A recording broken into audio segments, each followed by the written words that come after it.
क्या कम्युनिटी को टारगेट करने? दरअसल वो ब्राह्मण सोच है आपका ये कहना, और इसको टाल मटोल करके हम सदियों से गुलाम इस देश को करते रहे हैं, सिर्फ इसलिए कि हम ब्राह्मणवाद की बात करते हैं।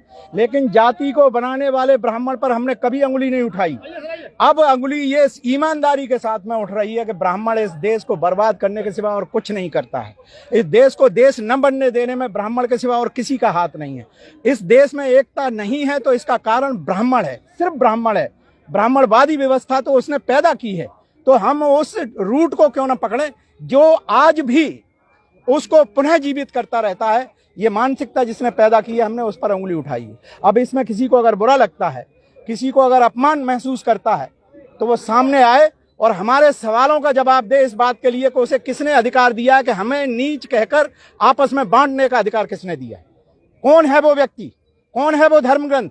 जब हमारा संविधान कहता है कि हम एक हैं, भारत के सब नागरिक एक हैं, फिर कहां से ये ब्राह्मण आता है और कभी ओबीसी को भड़काता है कि तुम्हारे आरक्षण का। हम जिस दिन से आजादी हुई है और होश संभाला है, हमने सिर्फ एक ही चीज देखी है कि ब्राह्मण इस देश में आग लगा करके सिर्फ तापने का काम करता है।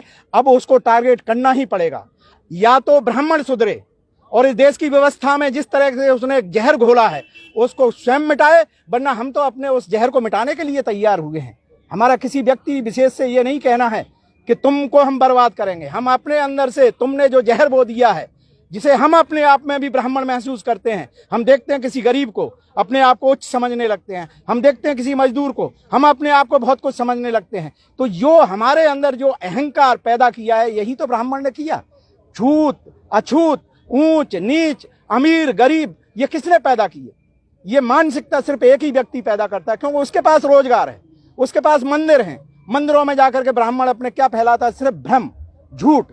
हमें नहीं पढ़ने देता। क्यों नहीं पढ़ने देता है? हमारे बच्चों को पढ़ने की अपेक्षा मंदिरों के आरक्षण के नाम पर या अंधविश्वास के नाम पर, पाखंड के नाम पर हमें बांटता ही तो है। उसको रोकने के लिए अब हमें जरूरी है कि सिर्फ हमें एक ही को टारगेट करना चाहिए। अगर वो न्यायाधीश होगा, अंग्रेजों ने कहा था कि ब्राह्मण न्यायाधीश कभी ब्राह्मण न्याय दे ही नहीं सकता, इसलिए अब हम भी कह रहे हैं कि ब्राह्मण इस देश को न्याय दे ही नहीं सकता। इस देश को अगर एकजुट होना है तो ब्राह्मण को अपने आप को समाप्त करना होगा।